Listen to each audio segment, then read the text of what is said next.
한 사람이 평생을 바쳐 가족을 돌보았는데 결국 돌아온 것이 서명하지 않으면 우린 모르는 일이야. 라는 차가운 협박뿐이라면 어떨까요? 그녀는 아이도 없고 결혼도 하지 않았습니다.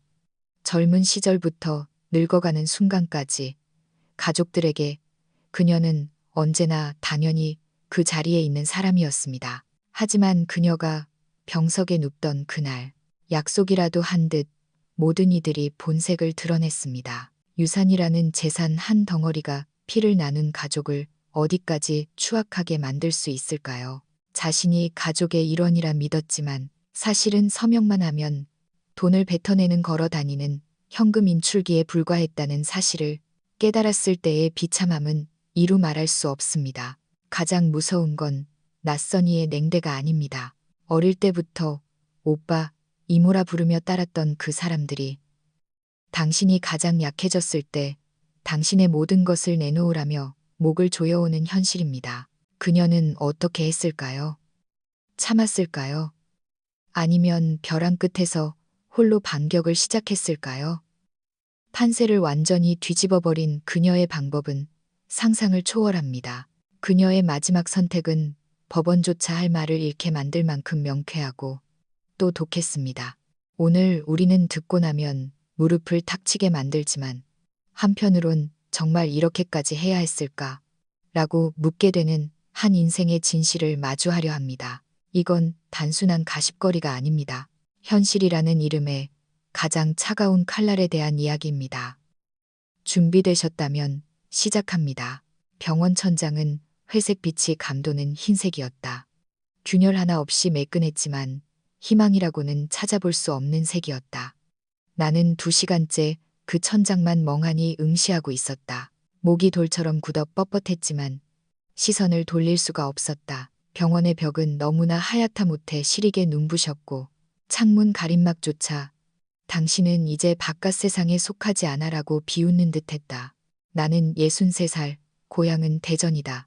미혼이고 자식은 없다. 젊었을 땐 앞으로 기회가 많을 거라 생각했지만 이제 와서야 그 앞으로라는 시간이 사실 얼마나 짧은지 뼈저리게 느낀다. 심박 모니터가 내는 규칙적인 기계음이 낡은 괴종 시계처럼 똑딱거렸다. 그 소리는 마치 넌 이제 늙었어. 아무도 네가 여기 있다는 걸 기억하지 않을 거야. 라고 한 번씩 상기시켜 주는 것 같았다. 입원한 지 사흘째. 간호사와 의사를 제외하고는 단 한 사람도 나를 보러 오지 않았다.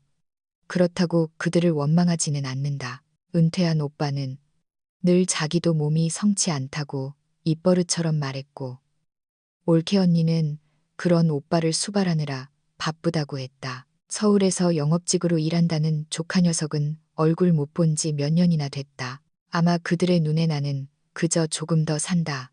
한들 별 의미 없는 먼 친척 고모 정도였을 테다. 이번에 쓰러진 건 새벽이었다. 갑작스러운 심계항진으로 일어설 수가 없었다. 옆집 사는 이씨 아주머니가 내가 벽을 치는 소리를 듣고 119를 불러주지 않았다면 나는 아마 지금쯤 차디찬 전셋집 마룻바닥 위에 싸늘한 시체가 되어 누워 있었을 것이다. 병원에서는 심장질환이니 안정이 필요하다며 1인실을 권했다. 하루 입원비만 30만 원이 넘었다. 한참을 고민하다 고개를 끄덕였다. 내 인생 처음 입원하는 것인데 어쩌면 마지막이 될 수도 있지 않은가. 죽을 때 죽더라도 남루하지 않게 좀 체면 있게 머물다 가고 싶었다. 하지만 미처 몰랐다. 아픈 것보다 더 고통스러운 건 심장이 아니라 아무도 찾아오지 않는다는 적막함이었다. 병상에 누워 있으니 문득 엄마가 끓여주시던 칼국수가 사무치게 먹고 싶었다. 어릴 적 감기에 걸릴 때마다 엄마가 끓여주던 그 뜨끈한 국물. 하지만 지금은 내가 아프다는 사실조차 다들 귀찮은 짐으로 여길 게 뻔했다. 전화 한 통 없는 전화기를 보며 세상이 나를 그리 중요하게 여기지 않는다는 걸 새삼 확인했다.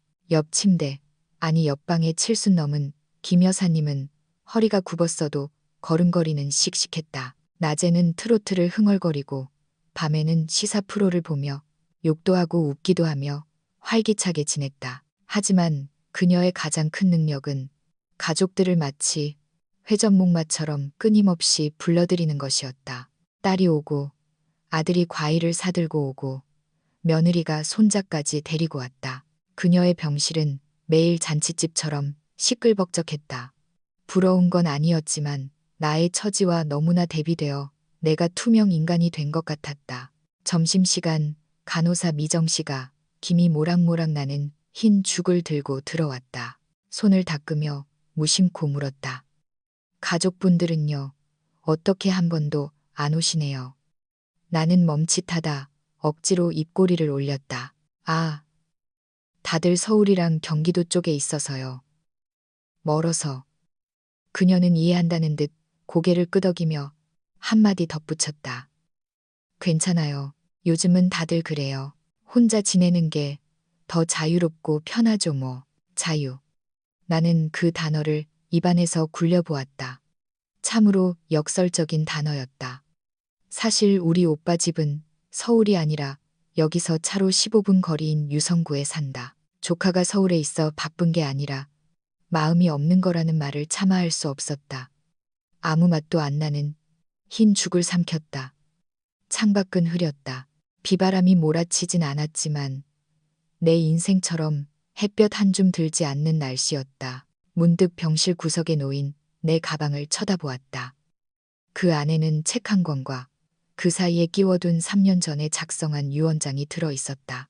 만약 내가 갑자기 쓰러지게 되면 적어도 그들이 복잡한 절차 없이 상속받을 수 있게 미리 준비해 둔 것이었다. 심지어 손편지까지 써서 내가 그들을 얼마나 신뢰하는지, 조카를 얼마나 아끼는지 구구절절 적어두었다. 지금 생각하니 미친 짓이었다. 정말 멍청했다. 죽그릇을 다 비웠지만 속은 여전히 허전했다. 복도 너머 김 여사님 방에서 손자의 재롱 소리가 들려왔다. 나는 못 들은 척 창밖을 향해 고개를 돌렸다. 그때 병실 문이 살짝 열리더니 분홍색 매니큐어를 칠한 손이 불쑥 들어왔다.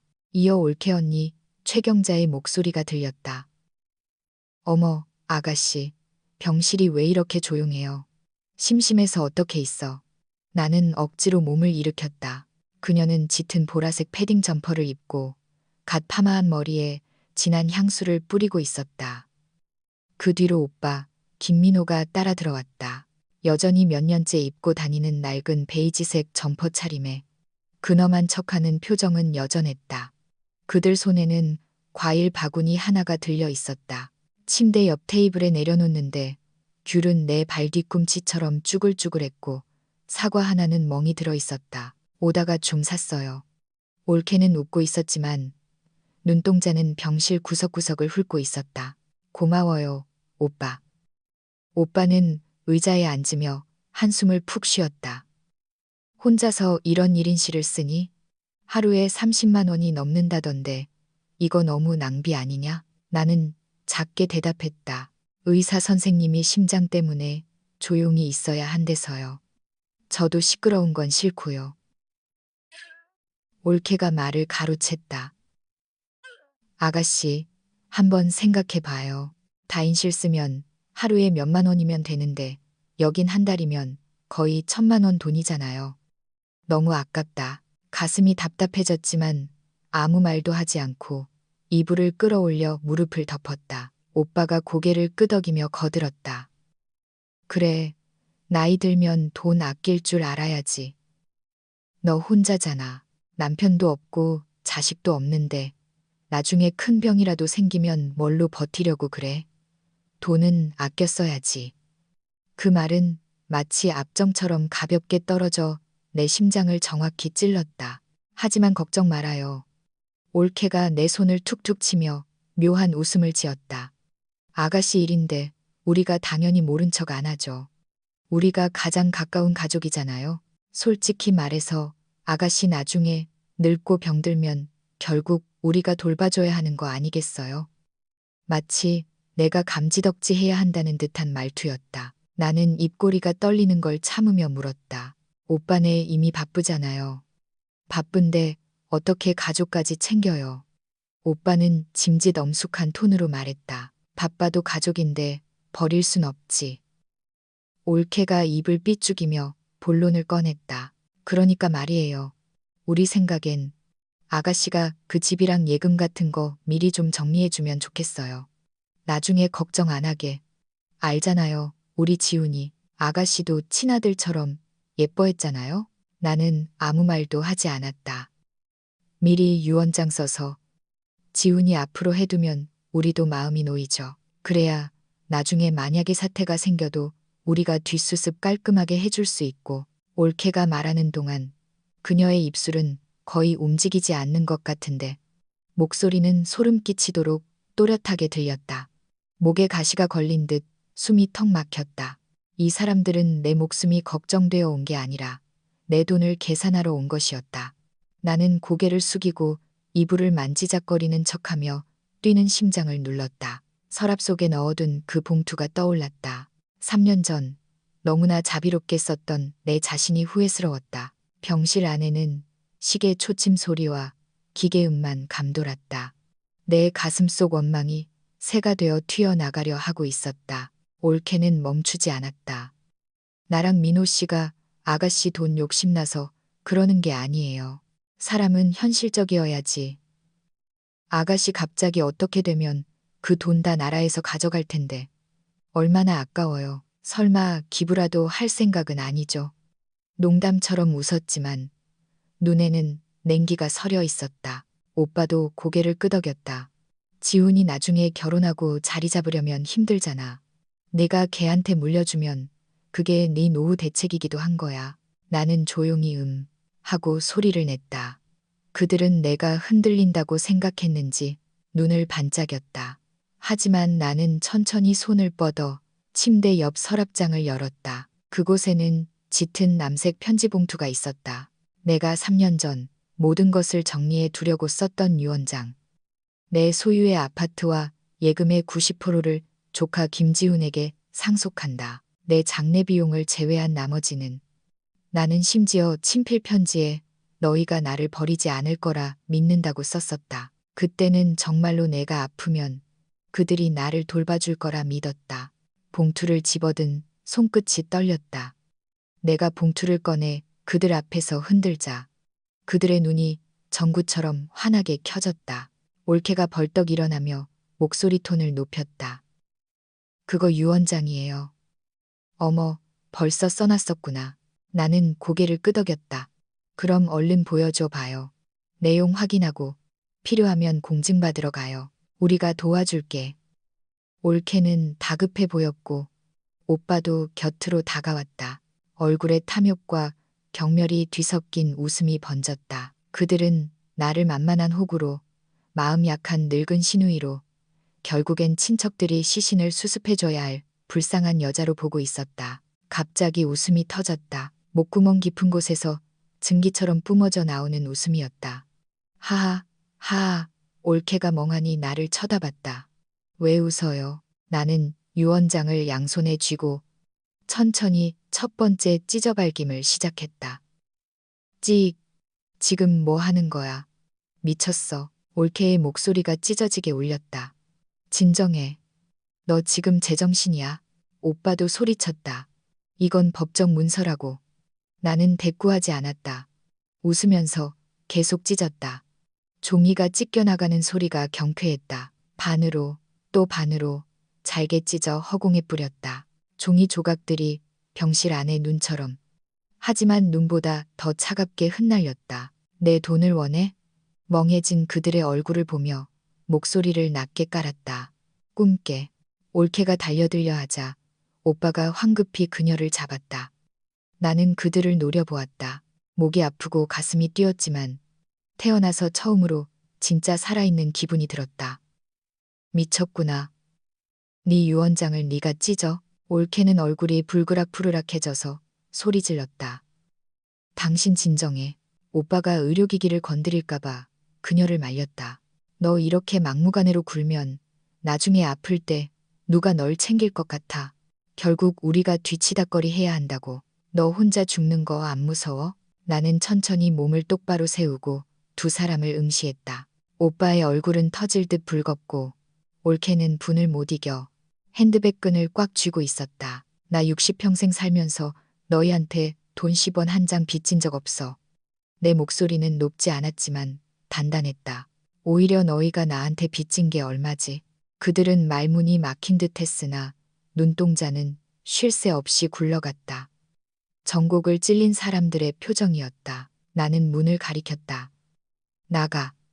올케가 뭐라 더 욕하려 했지만 오빠가 팔을 잡아 끌었다. 두 사람은 쫓기듯 병실을 나갔고 문이 쾅 하고 닫혔다. 병실은 다시 고요해졌고 심전도 모니터 소리만 남았다. 나는 베개의 기대 천장을 바라봤다. 아무것도 없는 하얀 천장이 내 머릿속에 어지러운 기억과 모욕감을 지워주는 백지 같았다. 눈물이 흘러내렸다. 슬퍼서가 아니라 홀가분해서였다. 평생을 가족을 위해 공부하고 일하고 오빠 결혼시키고 부모님 모시고 죽어서까지 내 재산이 어떻게 쓰일지 그들에게 조종당할 뻔했다. 나는 인간이 아니라 그저 살아있는 보증서, 인출기에 불과했던 것이다. 하지만 이젠 달라. 내가 찢은 건 종이 쪼가리가 아니야. 나는 중얼거렸다. 날 바보 취급하던 너희들의 각본을 찢은 거야. 그날 밤 한숨도 못 잤지만 마음은 이상하리만치 평온했다. 그들이 쉽게 물러나지 않을 걸 알았지만 나도 더 이상 당하고만 있지는 않을 것이다. 후회가 무엇인지 알려줄 때가 되었다. 침대에 앉아 바닥에 흩어진 유언장 조각들을 내려다보았다. 아무도 죽지 않은 쓰레기, 눈을 감자 숫자들이 떠올랐다. 1989년 우체국에 취직해 3년 만에 안 먹고 안 입으며 모은 500만 원. 오빠가 결혼한다고 했을 때 가장 사랑하는 동생 이라는 말 한마디에 그 돈을 몽땅 내주었다. 그때 내 나이 29. 나는 내 삶의 주인이 아니라 그들의 결혼식을 위한 은행이었다. 1997년 조카 지훈이가 중학생이 되었을 때 올케는 애가 너무 산만해서 과외를 시켜야 한다고 노래를 불렀다. 내 월급에서 매달 30만 원씩 떼어 학원비며 참고서 값이며 보탰다. 지훈이는 고맙다는 말 한마디 없었고 나도 바라지 않았다. 2004년 올케가 담석 수술을 했을 때 나는 이직한 지 얼마 안 된 은행에서 점심시간에 짬을 내 현금 300만 원을 찾아 병원으로 달려갔다. 올케는 돈을 낚아채듯 가져갔고 갚겠다는 말은커녕 눈길 한번 제대로 주지 않았다. 그때는 그게 가족 간의 정이라 생각했다. 하지만 오늘 깨달았다. 그들은 기억하지 못하는 게 아니라 당연하게 여기는 것이었다. 내가 결혼을 안 했으니까, 혼자 늙어가니까 내가 번 돈은 내 것이 아니라고 생각한 것이다. 나는 그들에게 누나도 고모도 아닌 도구였다. 살아있을 땐 헌신하고 죽을 땐 빨리 서명하고 사라져야 할 존재. 가슴 깊은 곳에서 뜨거운 것이 치밀어 올랐다. 나는 울지 않았다. 더 이상 눈물조차 아까웠다. 하나하나 다 계산해 주마. 돈뿐만이 아니었다. 그들이 내게 씌웠던 그 뻔뻔한 가스라이팅까지 전부 되돌려줄 생각이었다. 창밖이 어슴풀에 밝아오고 있었다. 내 마음속 안개도 걷히고 있었다. 바닥의 종이 조각들은 내가 착한 사람으로 살면서 남긴 뼈가루 같았다. 죽으면 내 돈 다 국고로 환수돼. 아깝지 않아? 미리 써놔야 우리가 안 힘들지. 그들은 내가 죽어서 외로울까봐 걱정한 게 아니었다.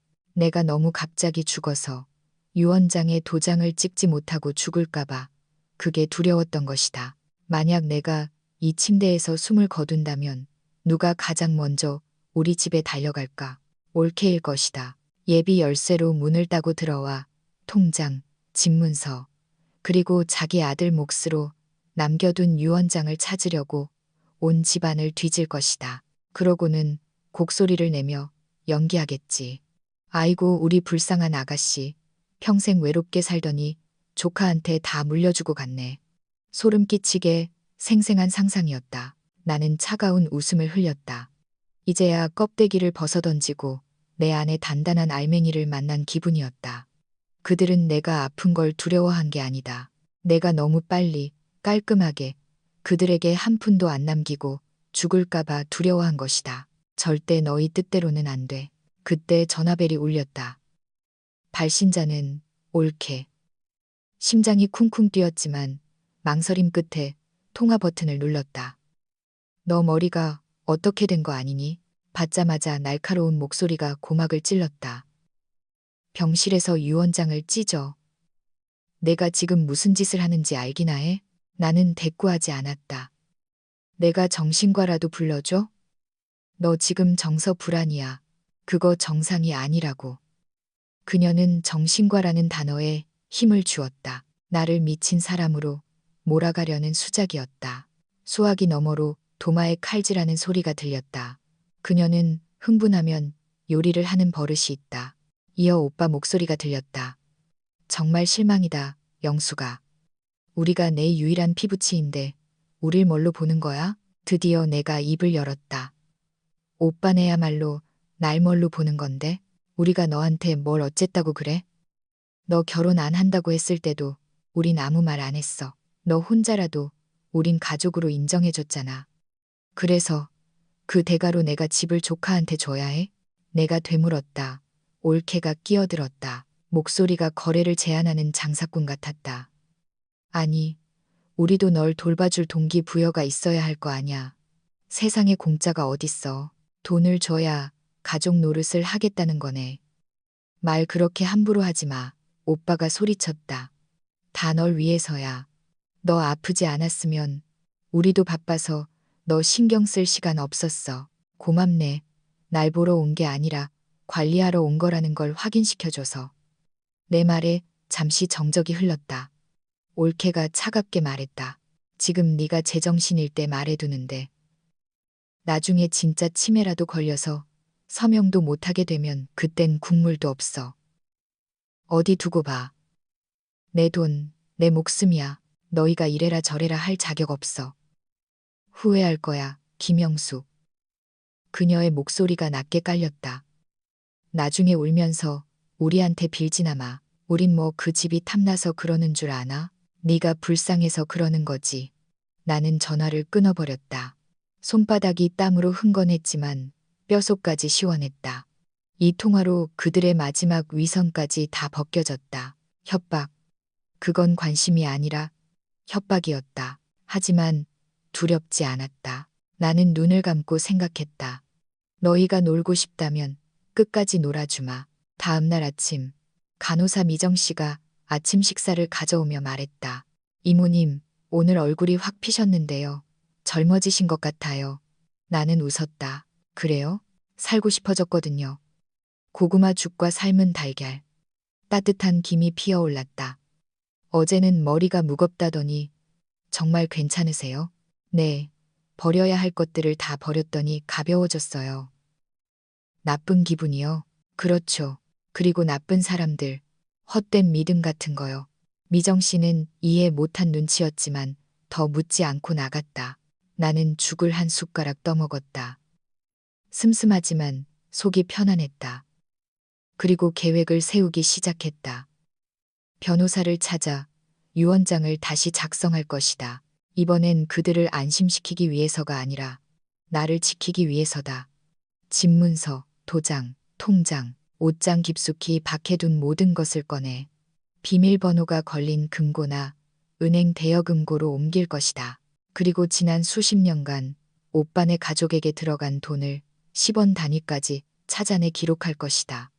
돈을 받으려는 게 아니다. 다시는 가족이라는 이름에 속지 않기 위한 뼈조각 같은 기록이다. 나는 침대 밑 여행 가방에서 낡은 검은색 가계부를 꺼냈다. 젊은 시절 쓰던 것이다. 첫 페이지를 펼쳤다. 1989년 3월 민호 오빠 결혼식 비용 500만 원 이체. 나는 그 숫자에 붉은 펜으로 동그라미를 쳤다. 이것은 내 반격의 증거이자 내 노후를 지킬 진짜 무기가 될 것이다. 창밖으로 회청색 새벽빛이 들어왔다. 나는 속으로 맹세했다. 이번 싸움 절대 지지 않아. 다음 날 아침 오빠와 올케가 다시 찾아왔다. 이번엔 투명 파일처를 들고 있었다. 어제 곰곰이 생각했는데 오빠가 헛기침을 했다. 네가 유 원장을 찢었다고 말로만 하는 건 좀 아닌 것 같아서 우리가 양식을 정리해 왔어. 넌 서명만 하면 돼. 올케가 거들었다. 인쇄소 가서 글씨도 크게 뽑았어. 돋보기 없어도 보이지? 나는 종이를 거들떠보지도 않았다. 그 종이 뭉치가 내 가래통보다 더 더럽게 느껴졌다. 나는 죽 그릇을 밀어내고 그들을 똑바로 쳐다보았다. 다시 한번 말할게. 당장 나가. 올케의 억지 미소가 굳었다. 김영숙, 너 진짜 노망났니? 좋게 말할 때 들어. 오빠도 인상을 썼다. 너 나중에 누가 네 시신 걷어줄 줄 알아? 나는 벌떡 일어섰다. 혈압계가 경고음을 울리자 간호사가 뛰어들어왔다. 무슨 일이세요? 이 낯선 사람들 좀 내보내주세요. 낯선 사람? 올케가 기막히다는 듯 소리쳤다. 우리가 어떻게 남이야? 남보다 못한 사람들이지. 당장 안 나가면 경찰 부를 거야. 간호사가 그들을 막아섰다. 오빠는 씩씩거리며 올케를 끌고 나갔다. 후회할 거야. 나중에 울면서 전화하지 마. 문이 닫히고 나는 10분 뒤 아래층 사는 이씨 아주머니에게 전화했다. 아주머니, 죄송한데 우리 집 우편함에 넣어둔 예비 열쇠 좀 찾아서 버려주실 수 있어요? 무슨 일 있어요? 오빠랑 싸웠어요? 싸운 게 아니라 연을 끊는 거예요. 이제 남을 위해 안 살려고요. 전화를 끊고 관리실에 연락해 비상 연락망을 바꾸고 우체국에 전화해 대리 수령을 취소했다. 그리고 오빠, 올케, 조카의 번호를 모두 차단했다. 오후 3시 사촌 이모에게서 전화가 왔다. 영수가 너 아프다며? 근데 오빠네를 쫓아냈다면서. 아무리 그래도 집안 망신이다. 나는 쓴 웃음을 지었다. 이모, 망신은 그들이 시킨 거죠. 병상에 누운 사람한테 재산 내놓으라고 협박하는 게 가족이에요. 그건 강도죠. 그래도 네가 좀 참지. 전 참을 만큼 참았어요. 이제 제 인생 살 겁니다. 그래, 몸조리 잘해라. 이것이 친척이다. 항상 카더라와 내가 참아라 사이에 서 있는 방관자들. 밤 10시 노트북을 열고 썼다. 김영숙 유원장 수정 초안. 수령인 전 직장 동료 이정희. 이웃 주민 이씨 아주머니. 그리고 모교인 청주 소재 초등학교 장학금 기부. 마지막 줄에는 이렇게 적었다. 상기 재산은 김민호 및 그 가족과 관련된 누구에게도 일절 상속하지 않는다. 본인은 평생 독신으로 살았으며 내 재산은 온전히 나의 노동의 대가이므로 누구에게도 빚지지 않았다. 펜을 내려놓자 심장이 차분해졌다. 나는 이제 누군가의 동생, 고모가 아니라 온전한 김영숙이었다. 대학 동창 박상철이 생각났다. 법률 사무소 사무장으로 일한다는 소식을 들었었다. 연락한 지 10년이 넘었지만 용기를 내 전화를 걸었다. 여보세요, 영숙이니? 그의 목소리는 여전했다. 사정을 이야기하자 그가 심각해졌다. 그건 단순한 가족 싸움이 아냐. 강압에 의한 상속 강요 및 정서적 학대야. 우리 로펌의 가사 전문 변호사 소개할게. 박 변호사라고. 아주 독종이야. 다음 날 회색 정장의 박 변호사가 찾아왔다. 나는 가계부, 송금 영수증, 녹음 파일 등을 건넸다. 그는 묵묵히 자료를 검토하더니 안경을 고쳐 썼다. 이건 감정이 아니라 증거입니다. 법적으로 충분히 대응 가능합니다. 그는 세 가지를 제안했다.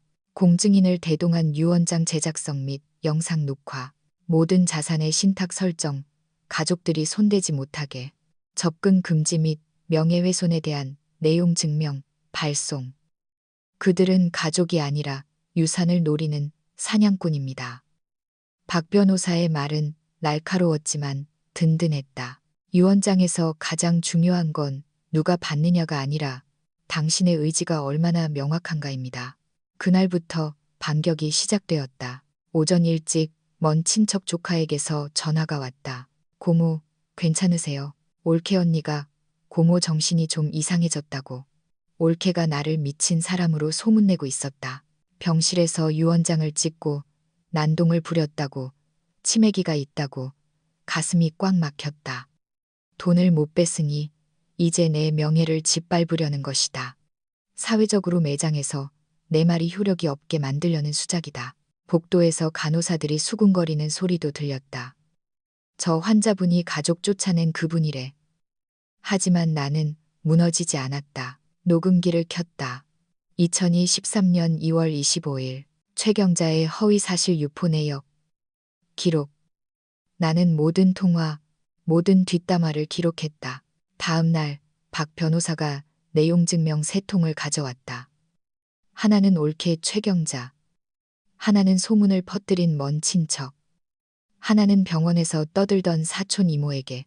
민법 제751조에 따른 명예훼손 및 정신적 피해보상 청구 경고장입니다. 사과하지 않고 계속 허위 사실을 유포할 경우 민형사상 소송 들어갑니다.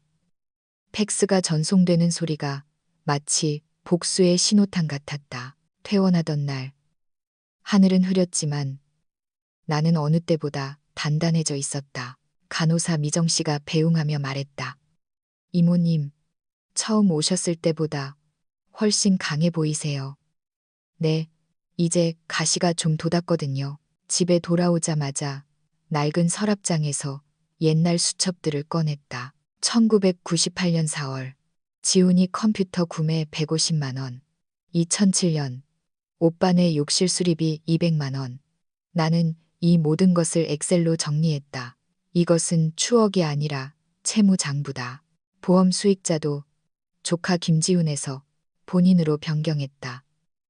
집문서와 인감은 은행 대여금고에 넣었다.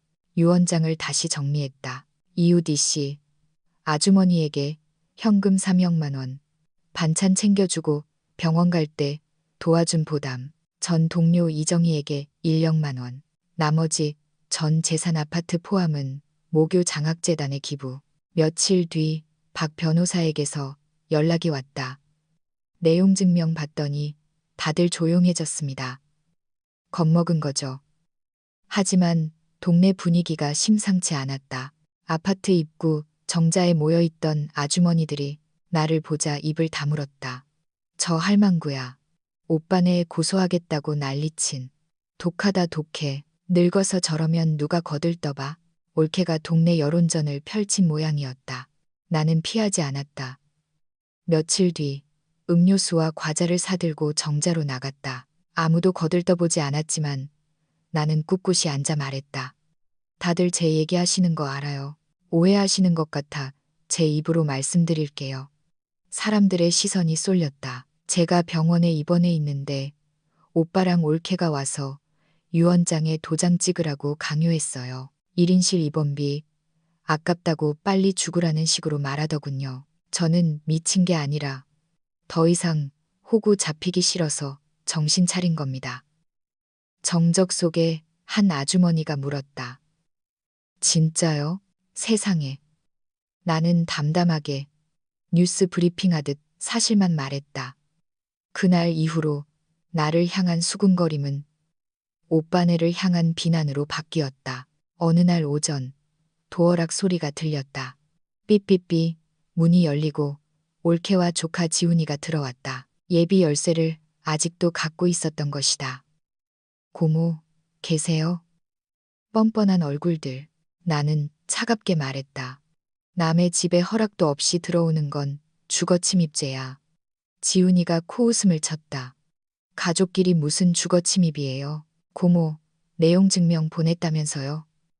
우리 엄마 고소한다고. 고모 진짜 노망 났어요. 올케가 거들었다.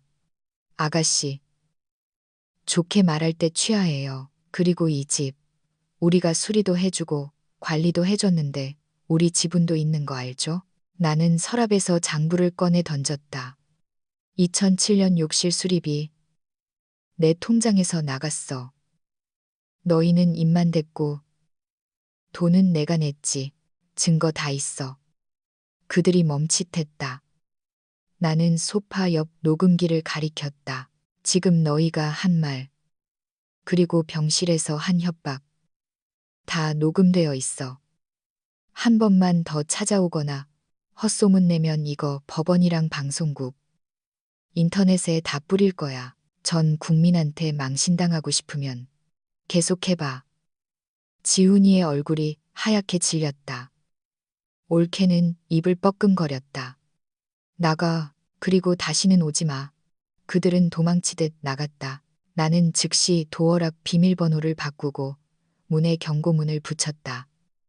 외부인 출입 금지, 무단 침입 시 경찰 신고함. 며칠 후 동네 시장에서 만난 403호 새댁이 조용히 말했다. 할머니, 사실 저도 소문 듣고 오해했었어요. 근데 녹음 파일 내용 들었다는 사람이 그러더라고요. 진짜 너무하다고. 힘내세요. 눈시울이 붉어졌다. 진실은 결국 통한다. 사촌 동생에게서 카톡이 왔다. 언니, 나도 가족 단톡방에서 얘기 들었어. 난 언니 응원해. 옛날에 나한테 운동화 사줬던 거 아직도 기억해. 나중에 김치찌개 먹고 싶으면 놀러와. 나는 웃는 이모티콘 하나를 보냈다. 그걸로 충분했다. 3월 중순, 오빠네로부터 사과 편지가 왔다. 변호사를 통해 전달된 공식적인 문서였다.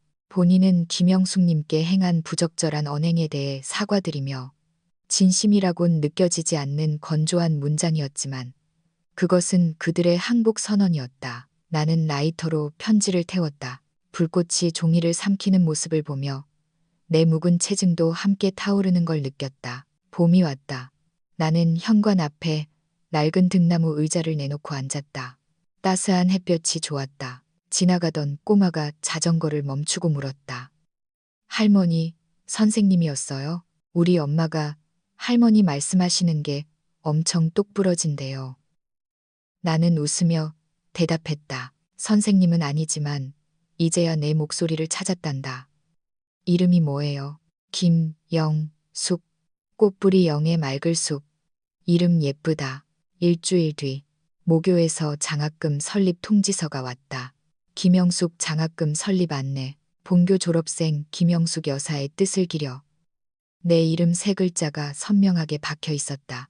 누구의 엄마, 누구의 고모가 아닌 오롯한 내 이름. 나는 돋보기를 닦으며 서류를 어루만졌다. 나는 결혼도 안 했고 자식도 없지만 내 이름은 이렇게 남을 것이다. 억지로 뺏긴 유산이 아니라 내 의지로 남긴 선물로서. 여러분은 이 결말이 공정하다고 생각하시나요? 평생을 헌신했지만 결국 가족에게서 버림받고 스스로를 지키기 위해 독해져야만 했던 그녀의 선택. 만약 여러분이었다면 어떻게 하셨을까요? 그녀의 복수가 너무하다고 생각하시나요? 아니면 통쾌하신가요? 혹시 우리 주변에도 가족이라는 이름 아래 희생을 강요당하는 또 다른 김영숙이 있지는 않을까요? 여러분의 생각을 댓글로 남겨주세요. 그리고 이 이야기가 누군가에게 용기가 될 수 있다면 주변에 공유해주세요. 우리는 더 이상 침묵하지 않고 자신의 삶을 선택할 권리가 있습니다. 여러분의 따뜻한 관심이 또 다른 힘이 됩니다.